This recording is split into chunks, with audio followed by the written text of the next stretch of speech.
22 Oktober itu sebagai peringatan Hari Santri Nasional, terlepas dari berbagai pro dan kontra dari berbagai golongan.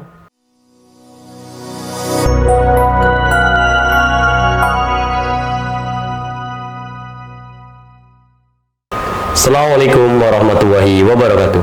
Waalaikumsalam warahmatullahi wabarakatuh. Apa kabar para pemirsa setia Masa TV? Selamat datang kembali di podcast Masa TV. Bersama saya Muhammad Yazid Hozin sebagai presenter pada kesempatan kali ini. Yang tentunya saya tidak akan sendiri para pemirsa. Di samping saya telah hadir salah satu guru di MA 1 Anokoya. Mungkin bisa diperkenalkan dulu. Terima kasih pemirsa. Perkenalkan, saya Syahrul Alim dari Pelancak, Pasongsongan, dan sekarang sedang bermukim bersama keluarga di Desa Penersep Timur, Kecamatan Lenteng. Oke, Bapak Alim, sudah mengajar berapa tahun Pak, di MA 1 Anokoya? Saya mengajar di Madrasah Aliyah 1 Anokoya itu sejak 2010. 2010 sampai sekarang. Sampai sekarang, alhamdulillah. Jadi udah sekitar 15 kurang tahunan. lebih 15 tahunan. Oke. Kalau boleh tahu Bapak mengampu materi apa? Saya mengampu materi bahasa Inggris Bahasa Inggris. untuk kelas 11 dan kelas 12. Kelas 11 dan 12. Oke Bapak, katanya Bapak ini terkenal di kalangan para siswa dengan kedisiplinannya. Apakah itu benar demikian Pak? Bisa saja benar, karena itu siswa yang memberikan penilaian terhadap saya, sehingga saya sering masuk tepat waktu, sehingga mungkin siswa memberikan penilaian saya termasuk salah satu guru yang disiplin. Di samping itu juga saya juga berkomitmen untuk membantu madrasah dalam menegakkan kedisiplinan, termasuk juga kerapian. Itu coba saya terapkan di kelas saya. Oke Bapak, jadi kan pada kesempatan kali ini topik kita itu tentang Hari Santri. Iya. Oke, tapi sebelum lanjut ngobrol lebih dalam tentang Hari Santri Bapak. Oke, para pemirsa, Madrasah Aliyah 1 Anokoya dalam memperingati Hari Santri Nasional tahun 2025 telah mengadakan semarak lomba Hari Santri Nasional, yang itu cakupannya segabupaten Sumeneb. Di dalam lombanya itu ada dua tingkat lomba, yaitu ada tingkat SLTP dan ada tingkat SLTA. Langsung bisa kalian cek di akun sosmed Masa. Oke Bapak, bincang-bincang tentang Hari Santri. Menurut Bapak, apa sih Hari Santri itu Bapak? Hari Santri Nasional, peringatan HSN ya, kita kenal dengan HSN atau Hari Santri Nasional, itu diperingati setiap tanggal 22 Oktober. Nah, ini diberlakukan sejak tahun 2015 sesuai dengan Kepres tahun 2015 yang ditandatangani langsung oleh Presiden Joko Widodo waktu itu, yang menetapkan bahwa tanggal 22 Oktober itu sebagai peringatan Hari Santri Nasional, terlepas dari berbagai pro dan kontra dari berbagai golongan untuk penetapan itu. Nah, kita sebagai santri harus bersyukur karena sejak saat itu sudah ditetapkan Hari Santri Nasional pada tanggal 22 Oktober setiap tahun di bulan Oktober, tepatnya di tanggal 22. Oke. Tapi apa sih yang terjadi dulu Bapak pada tanggal 25 Oktober sehingga 22 Oktober sehingga dijadikan tanggal sebagai Hari Santri Nasional? Iya, kita mungkin sudah tahu asal usul penetapan 22 Oktober sebagai Hari Santri itu. Ini tidak terlepas dari fatwa Hadratus Syekh Kiai Haji Hasyim Asy'ari yang pada 2 Oktober 1945 itu memfatwakan resolusi jihad. Resolusi jihad. Ya. Nah, ini Martin van Bresen dalam bukunya itu menyebutkan bahwa pada tanggal 21 dan 22 Oktober 1945 itu wakil-wakil cabang NU di seluruh Jawa dan juga Madura berkumpul di Surabaya dan menyatakan bahwa perjuangan kemerdekaan sebagai perang suci, sebagai jihad, maka tidak boleh tidak santri umat Islam pada umumnya harus berjihad, berperang untuk melawan penjajah demi mempertahankan kemerdekaan yang baru saja diraih pada 17 Agustus itu di 1945. Begitu. Kalau tema pada tahun kali ini, tema Hari Santri Nasional pada tahun kali ini itu kan mengawal Indonesia merdeka menuju peradaban dunia. Menurut Bapak, yang Bapak ketahui, apa sih makna dari tema ini, Bapak? Nah, kalau kita browsing di situs Kementerian Agama sudah jelas di situ makna filosofis, bahkan lengkap dengan pita-pitanya itu maksudnya apa, warna-warnanya juga apa, itu sudah jelas di sana. Dan saya justru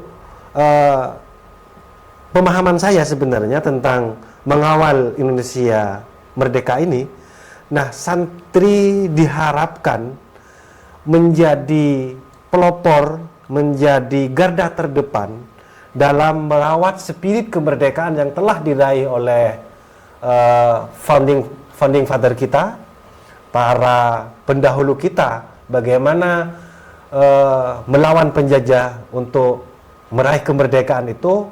Kita sebagai generasi penerus saat ini, sebagai santri, mampu mengawal kemerdekaan itu dengan semangat juang, dengan spiritualitas dan moralitas yang tinggi, sehingga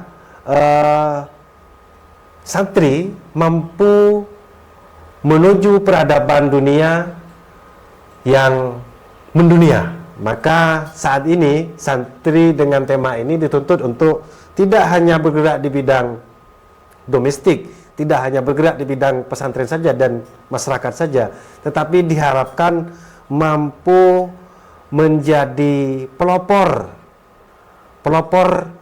ke seluruh penjuru dunia, sehingga pada akhirnya mampu menyebarkan Islam sebagai rahmatan lil alamin. Itu endingnya. Penjelasan yang sangat bagus ya pemirsa dari Bapak Alim. Oke, menurut Bapak bagaimana bentuk nyata santri masa kini dalam mengawal nilai-nilai kemerdekaan? Oke, ini pesantren atau santri yang saat ini dalam mengawal kemerdekaan untuk tetap menjadi santri yang diharapkan, maka benar apa yang disampaikan oleh Profesor Kiai Haji Abidiala, salah satu Dewan Pengasuh di Pondok Pesantren Rokoyah daerah Lateh, menyatakan bahwasanya ciri khas pesantren, ciri khas santri itu ada 3, yaitu kemandirian, keikhlasan, dan kesederhanaan ini. Nah, kemandirian, keikhlasan, serta kesederhanaan ini diharapkan mampu diterapkan di dalam kehidupan nyata nanti setelah kita keluar dari pesantren. Maka 3 elemen ini diharapkan mampu menjadi mendarah daging di santri itu sendiri. Untuk mengawal nilai-nilai kemerdekaan ya Pak, kami para santri aktif di pondok pesantren, yang mana kami kan tidak bisa keluar mengawal nilai, itu bagaimana Pak menurut Bapak? Untuk mengawal kemerdekaan, merawat kemerdekaan yang sudah kita raih ini, 80 tahun kurang lebih kita meraih kemerdekaan. Bagi santri aktif, apa yang harus dilakukan? Tentunya adalah santri harus patuh dan tunduk kepada peraturan yang sudah ditetapkan oleh pesantren. Itu yang pertama. Sehingga nanti ketika sudah boyong, ketika sudah keluar dari pondok pesantren, ketaatan dan kepatuhan kepada peraturan itu mampu diterapkan, mampu menjadi kebiasaan, mampu menjadi karakter santri yang patuh dan tunduk kepada peraturan. Itu harapan yang bisa dilakukan oleh santri saat ini. Nah, di samping itu juga santri harus mempersiapkan diri demi masa depan yang lebih baik. Dengan cara apa? Dengan belajar yang sungguh-sungguh, dengan belajar yang serius, dengan mengikuti kegiatan-kegiatan yang mampu menunjang skill, yang mampu menunjang keberhasilan di masa yang akan datang. Karena pesantren saat ini ibarat toko serba ada. Jadi pesantren itu saat ini sudah menyiapkan lembaga-lembaga untuk mencetak generasi yang unggul. Ada lembaga bahasa Arab, ada lembaga bahasa Inggris, ada lembaga kajian kitab, ada lembaga seni budaya dan sebagainya.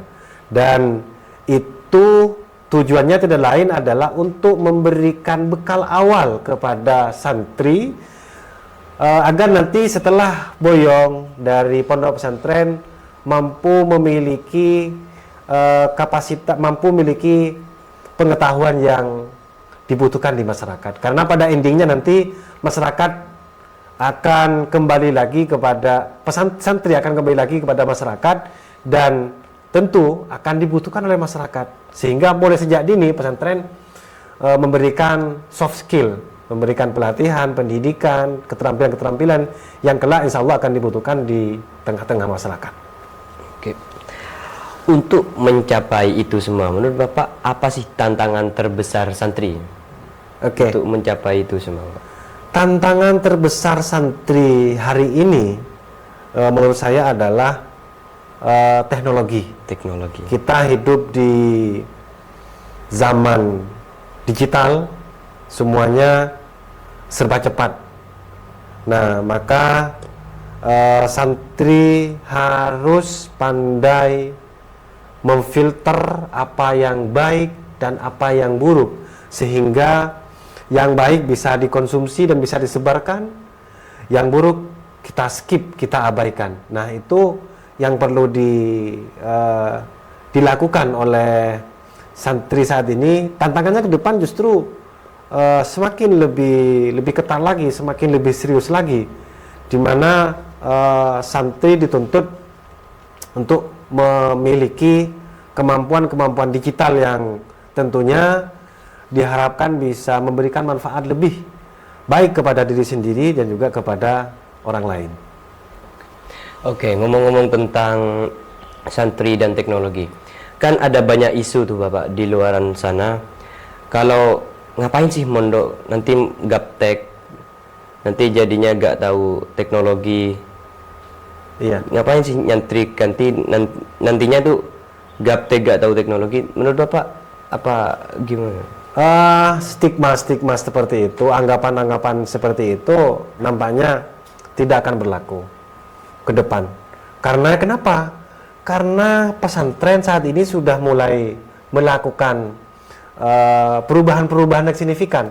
Kalau dulu pesantren dikenal dengan hanya mengkaji kitab-kitab klasik, kitab-kitab kuning, maka hari ini pesantren sudah melakukan pembelajaran, tidak hanya pembelajaran kitab klasik, tapi juga pembelajaran umum. Ada bahasa Inggris, ada sains, ada ya pelatihan-pelatihan teknologi dan sebagainya. Nah, bukti nyatanya kita hari ini kita melakukan podcast yang ada di pondok pesantren. Lembaga ini, Masa TV ini adalah lahir dari rahim, kalau minjam bahasanya Pak Tibianto itu, MA1 Anokoya itu lahir dari rahim pondok pesantren Anokoya. Pondok pesantren Anokoya saat ini sudah bisa kita lihat bagaimana melakukan terobosan-terobosan di bidang teknologi. Oke, menurut pandangan Bapak, bagaimana peran santri di masa yang akan datang, Pak? Oke, peran santri di masa yang akan datang itu akan memiliki peran vital. Karena kenapa? Seperti yang saya sampaikan tadi itu, pesantren sudah menyiapkan soft skill, beberapa kemampuan yang dibutuhkan di masa yang akan datang. Pelatihan-pelatihan, keterampilan-keterampilan ini sudah mulai dilakukan oleh pondok pesantren, sehingga pesantren saat ini mampu mengisi berbagai lini, adanya di politisi, adanya di pengusaha, adanya di petani, adanya di dosen, ada di rektor dan lain sebagainya. Itu menunjukkan bahwasannya peran pesantren saat ini berhasil dari segi pendidikan dan tentunya memberikan dampak yang positif ketika para santri terjun ke berbagai lini, baik di pemerintahan, sosial kemasyarakatan, diharapkan juga memberikan dampak signifikan. Gitu. Mungkin kita cukupkan perbincangan kita pada kesempatan kali ini. Untuk yang terakhir, mungkin Bapak ada pesan untuk siswa masa secara khusus atau santri secara umum pada HSN 2025. Bertepatan dengan Hari Santri Nasional tahun 2025 yang mengusung tema Mengawal Indonesia Merdeka menuju peradaban dunia, saya ingin menyampaikan kepada seluruh santri pada umumnya dan siswa MA pada khususnya, Madrasah Al-Satu pada khususnya, mari kita selalu senantiasa menjadi pionir perubahan yang positif dari berbagai belahan, dari berbagai profesi, dari berbagai pekerjaan. Kita harus selalu mengedepankan 3 konsep apa yang disampaikan oleh Profesor Kiai A'la tadi itu, yaitu kemandirian, keikhlasan, dan kesederhanaan. Nah, ini diharapkan mampu menjadi menjadi darah daging, sehingga apa yang disampaikan oleh Kiai Muhammad Salahuddin Waris itu dalam quotes-nya, apapun pekerjaannya, santri akhlaknya. Demikian yang bisa saya sampaikan, kurang dan lebihnya mohon maaf. Oke, pemirsa, terima kasih kepada Bapak Alim telah menyempatkan hadir untuk bincang-bincang bersama kami di podcast Masa TV. Ya, mungkin begitu saja pemirsa perbincangan kita pada podcast kali ini. Saya Muhammad Yazid Hasin pamit undur diri. Assalamualaikum warahmatullahi wabarakatuh. Waalaikumsalam warahmatullahi wabarakatuh.